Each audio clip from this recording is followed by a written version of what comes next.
All right, good morning. So I wanted to do a quick read aloud for those of you who are in my classroom and paying attention to our story, The Witches by Roald Dahl. So we're almost done. I do want to finish it. There's a new movie coming out in October, so with Anne Hathaway, but there is an old movie with Angelica Houston if you're interested in seeing it. But I'm going to go ahead and do a little bit of reading today. What you can see on your screen is the actual text of the book, so you can follow along with the words if you want to, or you can just enjoy listening. So here we go.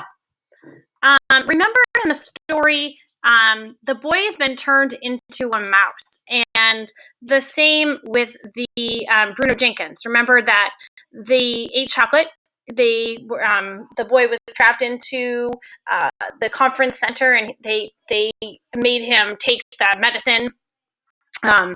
The magic potion, delayed action mouse maker. So remember, he turns into a mouse, and so does Bruno. And they make it up to see Grandmama, and they're going to talk to her about what happened. Of course, Grandmama's not surprised because she knows all about witches. And, but of course, they become totally caught up in what are we going to do to make this so they don't turn all the kids in England into mice. So, remember, he's trying to figure out how he can get into. So remember, they're trying to find where the Grand High Witch's room is because they're going to go steal the mouse maker. And they're trying to figure out where her room is, and they see that her room is directly underneath the boys' / now mouse room. So they start to see that they're going to go and they're going to try to send him down the balcony to get in there. So we're going to pick it off there. So the next chapter, The Mouse Burglar. My grandmother hustled me back into my own room and out onto the balcony. Are you ready? She asked. I'm going to put you in the sock now. I hope I can manage this, I said. I'm only a little mouse. You'll manage, she said. Good luck, my darling. She popped me into the sock and started lowering me over the balcony. I crouched inside the sock and held my breath. Through the stitches I could see out quite clearly. Miles below me, the children were playing on the beach with the size of beetles. The sock started swinging in the breeze. I looked up and saw my grandmother's head sticking out over the railings of the balcony above. You're nearly there, she called down. Here we go. Gently does it. You're down. I felt a slight bump.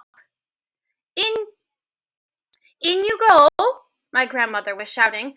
Hurry, hurry, hurry, search the room. I jumped out of the sock and ran into the Grand High Witch's bedroom. There was the same musty smell about the place that I had noticed in the ballroom.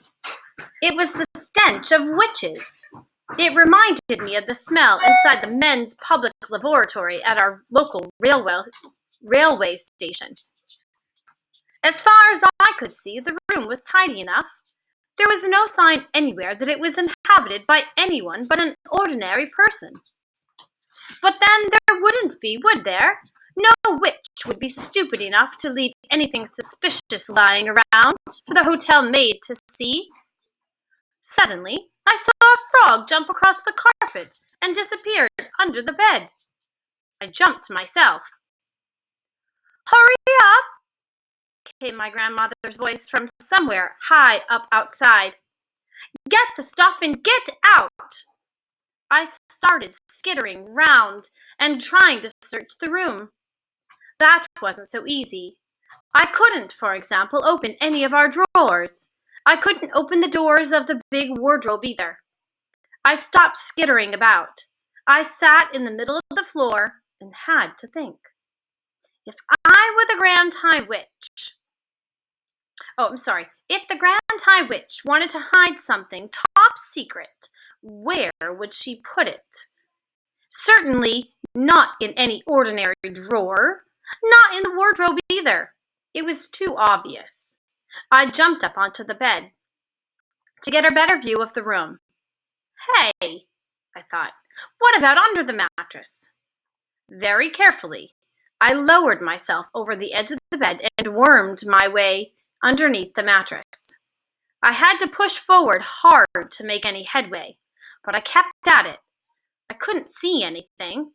I was scrabbling about under the mattress when my head suddenly bumped against something hard inside the mattress above me. I reached up and I felt it with my paw.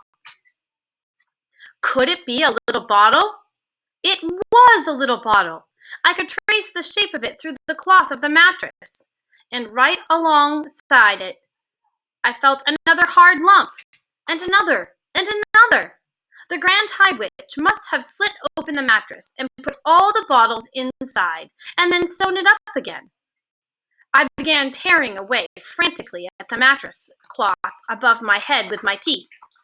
My front teeth were extremely sharp, and it didn't take me long to make a small hole.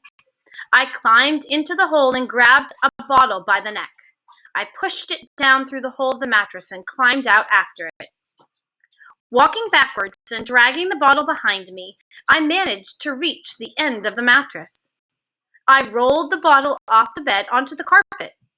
It bounced, but it didn't break. I jumped down off the bed. I examined the little bottle. It was identical to the one the Grand High Witch had at the ballroom. There was a label on this one. Formula 86, it said. Delayed action mouse maker. Then it said, this bottle contains 500 doses. Eureka! I felt tremendously pleased with myself. 3 frogs came hopping out from under the bed. They crouched on the carpet, staring at me with large black eyes. I stared back at them. Those huge eyes were the saddest things I'd ever seen. It suddenly occurred to me that almost certainly, once upon a time, they had been children. Those frogs, before the Grand High Witch had gotten hold of them. I stood there clutching the bottle and staring at the frogs. Who are you? I asked them. At that exact moment, I heard a key turning in the lock of the door, and the door burst open, and the Grand High Witch swept into the room. The frogs jumped underneath the bed again in one quick hop. I darted after them, still clutching the bottle, and I ran back against the wall and squeezed in behind one of the bedposts. I heard feet walking on the carpet. I peeped around the bedpost. The 3 frogs were clustered together under the middle of the bed. Frogs cannot hide like mice. They cannot run like mice either. All they can do, poor things, is to hop about rather clumsily. Suddenly, the Grand High Witch's face came into view, peering under the bed. I popped my head back behind the bedpost. So here you are, my little froggies, I heard her saying. You can stay where you are until I go to bed tonight. Then I shall throw you out the window, and the seagulls can have you for supper. Suddenly, very loud and clear, came the sound of my grandmother's voice through the open balcony door. Hurry up, my darling, it shouted. Do hurry up. You'd better come out quickly. Who is calling? Snapped the Grand High Witch. I peeped around the bedpost again and saw her walking across the carpet to the balcony door. Who is this on my balcony? She muttered. Who is it who dares to trespass on my balcony? She went through the door onto the balcony itself. What is this knitting wool hanging down here? I heard her saying. Oh, hello, came my grandmother's voice. I just dropped my knitting over the balcony by mistake, but it's all right. I've got one hold of one end of it. I can pull it up by myself, thank you all the same. I marveled at the coolness in her voice, meaning she didn't act like she was like, stressed. It was very cool. But who were you talking to just now? Snapped the Grand High Witch. Who were you telling to hurry up and come out quickly. I was talking to my my little grandson, I heard my grandmother saying. He's been in the bathroom for hours, and it's time he came out. He sits in there reading books, and he forgets completely where he is. Do you have any children, my dear?